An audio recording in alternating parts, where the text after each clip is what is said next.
Hi, Mindy. Welcome to Tuesday Tea. Hey, good to see you. It's a pleasure being on this side of Tuesday Tea for a change.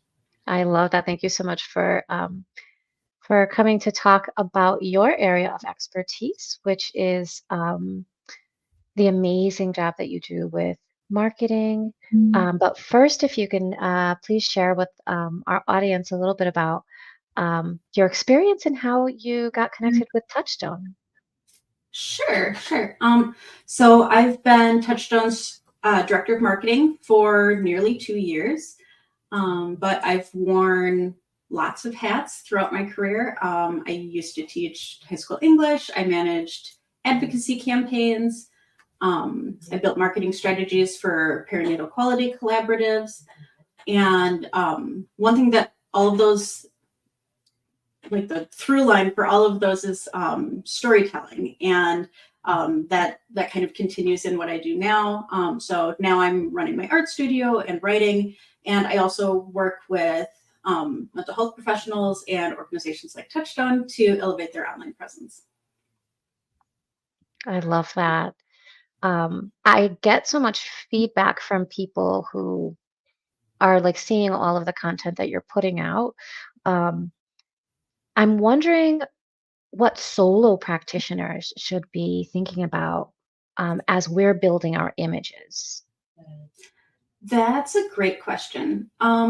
So sometimes, especially when it's just you, it's easy to skip over the foundational work of fleshing out your image or your brand.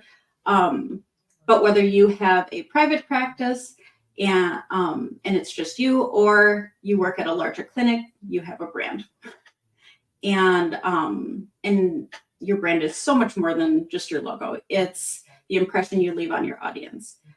So yes, it's how folks interact with your website and your content, but it's also your unique background and your offerings, and your clients' experiences, and the impact your work has on the greater mental health community. So I could easily go off on that tangent for this entire time, talking about branding, but I'll just say this. Taking the time to build your brand foundation informs everything else that you put out into the world, on behalf of your practice, and it defines who your niche is and who you want to reach. And so, being able to pinpoint that ideal audience, you're able to more consciously speak directly to them, which makes your messaging much more likely to resonate than if you were to cast too wide of a net. So I like to think of it as like a quality over quantity type of situation. So, like, I'd much rather have an audience of a few hundred loyal followers who engage with and find meaning in the content, and is much more likely to invest in your services eventually and become clients, than to have millions of followers who might not be all that invested in your messaging. So I want the right audience. Right. Yeah. Like, while it seems great in theory, having like 3-4 million folks following you, I know, right? Like, it sounds like yay, I've reached all of these people, but a lot of the times, it's not always the folks that you are actually trying to reach. And so, really defining that niche and speaking directly to that is a better route to go. I love that. It occurs to me that in our sphere, a lot of therapists are using social media. Any Mhm. cautions out there for if and how therapists are using social media? Also, I feel like this concentric circle where we are private citizens, but also when we're putting our business out there, we are more public, and how you would caution us to do that. Yes. So that's a great question. Even though you put a lot of yourself into your brand, especially if you're a business of one, it feels like you're one and the same. You and your brand are separate. And there's definitely a balance to strike between showing up authentically and building trust with your audience and sharing content that's not all that relevant to your practice on your business accounts. So even though you have a really cute video from your kid's dance recital, or the burger you had for lunch looks as good as it tastes, unless you're able to tie these posts back to your brand values and your marketing goals, it's probably better to post those to your personal account. Or if you can put like a mental health spin on it or something, maybe in your Instagram stories where it's not as permanent because it's gone after 24 hours. But if you do have a personal account, know that current and potential clients are most likely going to Google you and find your content. So if you have a public Facebook page and they Google your name, it's going to pop up.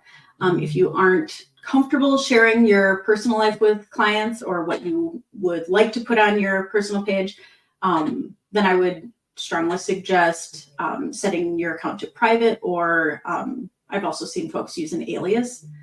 But as kind of like a general rule of thumb, just following the same ethical guidelines that you would in your practice. So never directly or indirectly disclosing client information, even in peer-based Facebook groups where it may feel safer to do so. And definitely avoiding engaging with clients on social because it can blur the lines of your professional relationship. And I think this one is a little bit harder to do. It's kind of one of those things that you find in hindsight, right? But being aware of how your content could potentially be misinterpreted, and considering the lasting impact that could have on your practice. And so if it would only make sense to a small group of folks or anything like that, that's something to keep in mind, and making sure you're only sharing content that's accurate and evidence-based to make sure that you're remaining a credible source of information, and to avoid misleading your audience at all. And then I'd say the last piece of that is, unfortunately, trolls on the internet are inevitable. So I really strongly suggest developing a strategic plan for navigating any negativity online in advance, so that you are able to better protect your own mental health as well as your online presence, because you already know how you're going to deal with it before it happens. Yeah, that's such good points because people get very spicy with their language and just saying things that aren't necessarily kind if they know that you can't identify them or kind of talk back. Yeah, it's amazing how much a little bit of anonymity behind a screen can empower folks to say some pretty awful things. And I see bots and stuff too, where like I see this on Touchstone often, and we end up hiding and deleting them because I think that's the thing that folks forget is it is your page. You have the power to delete something that's not relevant. So occasionally we get like people in the comments advertising, like, I don't know, like I think psychedelics has been the one that keeps coming up is, oh, go to this Instagram account because this worked for me, when it's a post about like a course that we're offering or something. And so you are completely empowered to delete those things or hide those things. And if it doesn't serve you, it's doesn't need to be there. One of the things that I wanted to touch base with you about, I know that this is kind of an ongoing conversation that we've been having, is the core values piece of it.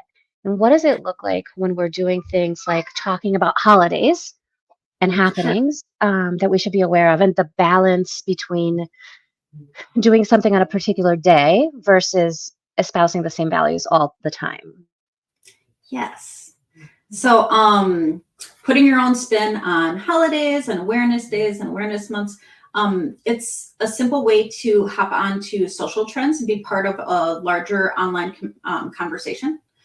But the key is keeping your messaging relevant and meaningful to your brand values. So, like you don't want your whole account to just be awareness days content, right? You don't need to post on like National Cheese Day and every other random day out there that there is. When in doubt, um, think to yourself about how what you're posting adds value for your ideal audience. Is it inspiring or entertaining or educational? As always, your content both serves your business goals and your ideal audience. And So, can so, you? yeah, go ahead. I was I was just wondering, can you speak a little bit about that awesome clip, the little clip that you did with the Ted Lasso? Sure. Um, well, everyone on the Touchstone team is big Ted Lasso fans, and when that um, when that scene, I think it was. I haven't watched that season in a while. Was that when Colin came out to the team? Yeah, Yeah. exactly. I have to rewatch it now. But it it resonated so much in how they handled it and on the show with Touchstone values, and so it became a really easy meme for us to hop on, because this is something that we've talked about extensively in our team meetings. But whether it makes sense to post for all of Pride Month or all of Black History Month, and truthfully, if we dedicated our feed to all of these different niche awareness months, we would post nothing else. And what's more useful for our audience and what serves our branding more is integrating that content throughout the year. So, like Chuck did a really beautiful voice recording on language use around like birth givers and using mother for all birth giving people. And yes, we post that in June, but we also post it in December or February, and really making sure that we're holding true to those things that we value so much throughout the year instead of just checking the box off in June. And so um there's a lot of thought and intention behind it. It's not just like throwing a rainbow banner on our Facebook page and checking it off of our box. It's really trying to dig a little bit deeper and show our values and what we know our community is interested in. I love that. Thank you for sharing that. So I'm going to ask you a question, and then so I'll tell you a little story about the question. So I would want to know like what types of tips and tricks you have for therapist websites, and how does that matter given all of the different platforms that people have their social media on? But I will kind of side note say that I completely revamped my entire website just based on hearing everything you've said for the last 2 years about kind of what is helpful and what works. I'm so excited to see your new website. Yay! That's very exciting. I'm excited. That'll be good. Thank Um, you. I love this question. because there's a lot of different spaces to be in, right? And while I strongly recommend building a social media presence, and this is where the majority of internet users spend their time, your website is one of the few digital spaces where you aren't competing for your audience's attention. And so it's important to make what lives on your website count. So on your website, you have the opportunity to tell your story. You can talk about who you are, what you do, who you serve, and the impact that your work has. And so whether you're building a new website or you're updating one that already exists, the main advice I can give is centering the user's experience. And so that can mean a lot of different things, right? So that includes accessibility considerations like high contrast text and legible fonts, and things like functionality. So like loading speeds and intuitive navigation. And it's also making sure that it's a pleasant experience to visit your website. So there's content there that resonates with the audience demographic that you're trying to reach. And if they come there looking for answers to their questions, they're able to find what they're looking for, and they feel represented by the imagery that you use. I know that's a big one that we focus on at Touchstone, is very specifically looking for diverse images, and making sure that it's not just whatever is easiest to grab on stock photo websites. And then I think the biggest piece of it is, does your audience have an opportunity to get to know you and your practice enough to take that next step and set up a consultation, right? It sounds like a lot, and that could be its own Tuesday tea, right? But as I mentioned before, like doing that foundational brand building, that answers a lot of the questions for you and sets up how to make a bigger impact with your website. Yeah, thank you for that. I know that a lot of people are kind of doing it themselves on these platforms, that where there are some tools that have made it easier over time, but it's so hard without that professional lens to know all Sure. the right things to do. Oh God, I think I've told you before. I'll have to show you what a train wreck my first website was. Like, it's still out in the world because I no longer use that email, and I have no idea what the password is to hide my shameful website. But it's a really good before to use. I bet I have a couple of those myself. Oh my goodness. One of the things that I see coming up often in therapist conversations on social media is the therapist or the therapy practice that gets a bad review. Um, and I think that those happen for a number of reasons, but that the most important thing is, how does one deal with that? Yeah, that's a it's definitely a tough thing to navigate, because reviews can really make or break your practice's reputation, right? But so can how you respond to them. So whether you receive a positive or a negative review, it's important to respond to them briefly and courteously. Like, I think it was not related to anyone's practice, but there was a trampoline park that my son's friend had a birthday party at, and I looked at the reviews online, and the way that the owner responded was almost worse than the reviews, because it was combative, and Yikes.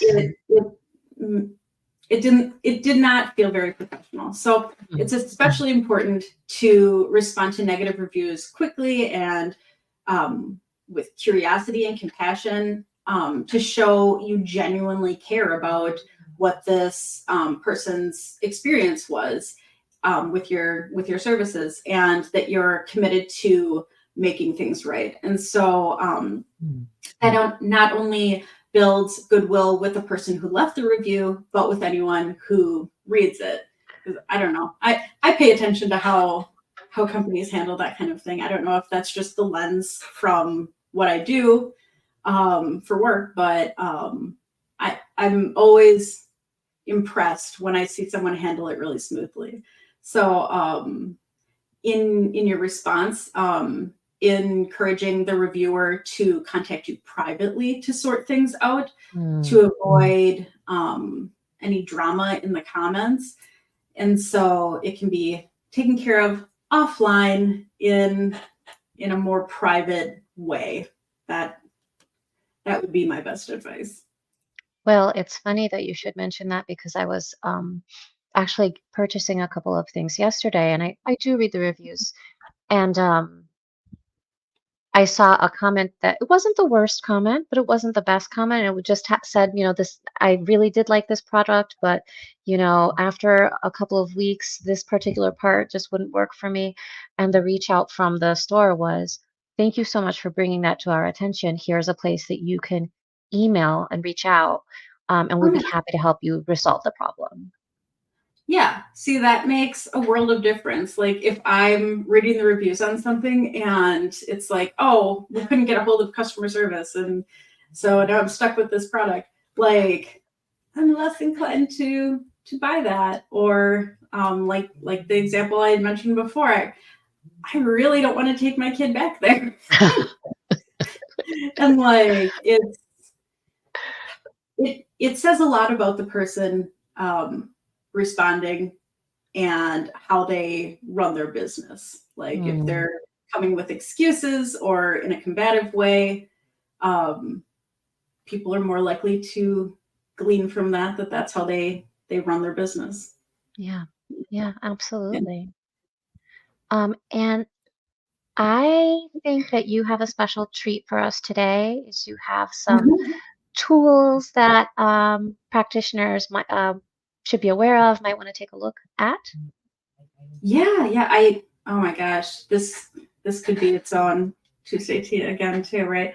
But I I'll share a few that I use daily. And if folks want to reach out, I'm happy to share links and whatnot. But yeah, as I mentioned, I could geek out about these forever. Notion is my number one. I'm sure anyone who talks to me regularly is sick of hearing about Notion. But I organize my entire life in Notion, but it's specifically a great tool for keeping everything from your brand assets. So like different versions of your logo and headshots and what fonts you use. In an organized place. And then it's also great for planning your content. Along those lines, I also use Plan That, and this is a content scheduler. It's ideal for Instagram users specifically, but it also schedules content for most other mainstream platforms. It doesn't have all of the bells and whistles that a scheduler like Hootsuite does, but it comes at a lot lower cost than Hootsuite as well. And so another cool thing about Plan That is if you are really strapped for content, and it's hit or miss if it's great, but every month they have like content ideas.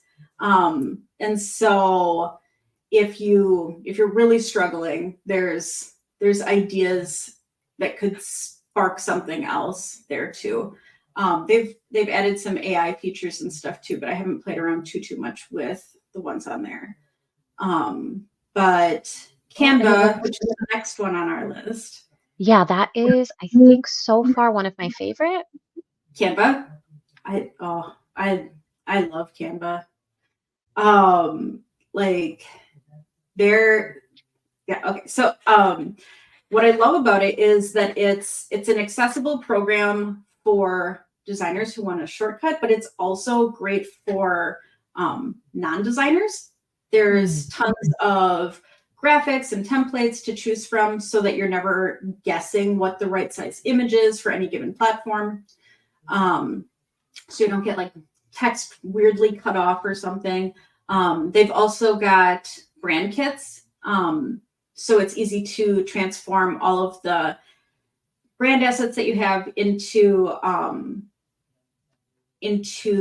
content that looks and feels like your brand. So like with a click of a button, you can take a template that's like in neon, and if your colors are like green and blue, it automatically changes it, and you can adjust it from there. But they're always adding new capabilities to this like powerhouse of a tool. And so whether you're using the free version or the premium version, you'll find what you need there. And like some of their AI tools have really come a long way since when they were first implemented. So I think one of my favorite ones that I use all the time is like just a one-click background remover for photos, and I love this for like headshots and stuff. I used it for my kid's birthday invitations. Like it like from my phone while he was in karate. That's amazing. Like it's a great tool. And then Descript, which is a little bit newer. I started using this year. Well, newer to me. It's not entirely new, but so this is a video editor that has the capability to edit your videos via transcript. So it transcribes your video when you upload it, and then the transcription correlates to the video footage and the audio. So it makes video editing as easy as like editing a Word document. And some of my favorite features in Descript are its ability to remove filler words, so it can take out all of the ums and ahs and shorten long pauses. And you can also copy and paste different sections of the video to different spots. And then We are on StreamYard. We are. I was just going to say, this is so much more than just a recording platform, which is what we initially were looking for. But it allows us to live stream or pre-record content and schedule it to all of your other platforms. And so it's made Tuesday Teas run so much more smoothly for us. We use it for our instructors to record promo content. I can't speak highly enough about it. It's really made a huge difference. And I think the one thing that just because I happen to have learned StreamYard for Tuesday Tea is that it is so simple. Yeah. It's so user-friendly. I love Descript, but there's a bit of a learning curve to like figuring out the layout. But StreamYard, I feel like it's just so intuitive. Like as soon as we got it, it was, oh, we're doing it. It works. That's awesome. It's made a world of difference in our whole video process. Definitely. Let's see, the next couple, they're not like necessary, but since I do use them every day, I thought I would mention them. So Emojipedia is exactly what it sounds like. It's an encyclopedia of searchable emojis. And so you don't have to scroll through all of them when you're looking for one to add to a caption or something. Bitly, this one is great for shortening long URLs. So you can customize it, and it makes it easier so that like if you're putting a link in your Facebook post or something, you don't have like this like 10-line spammy looking URL. It just makes it real tiny and concise. And then the last one on this list is Link. And so there's lots of great link and bio tools out there. But this one has quickly become my favorite. Its intended use is as a digital business card, and that can be shared via like URL or QR code. I know when we exhibit at conferences, we have like this little like Touchstone QR code stand, and so people can boop, and it takes them right to this landing page. But yeah, I've found that it makes a really great bio link because it's formatted for mobile viewing. It's really easy to customize, and you can add like accordion fold and links, and you can include images. So it's something a little bit more interesting than just link, link, link, link, and very easily editable. But yeah, there's tons and tons, and I could go on forever. This is just the tip of the iceberg, and I'm happy to share links with anyone who's interested in learning more. I appreciate you bringing these examples because it's just amazing uh, the information, the programs that are out there. So I have been able to integrate a couple of these. Oh, how Um, fun. Yeah, yeah, I love nerding out about this kind of stuff. So yeah, I'm if there's sure. ever, yeah, if there's ever a thing that you're like, wow, I wish there was a tool for this, I probably know of one. So let me know. I'm sure our audience will love to start peeking into some of these. Yeah, for sure, for sure. Um, yeah, like if anyone is interested in any of the resources I mentioned, I'm happy to shoot you an email. Or if you have any questions about any of it, I'm happy to answer questions and stuff too, because Wonderful. democratization of knowledge and all. Thank you so much, Mindy, for sharing your wisdom with us. I really appreciate it. Um, and I hope to see you again soon. Yeah, yeah, sounds good. Thanks. Thanks for having me. My pleasure.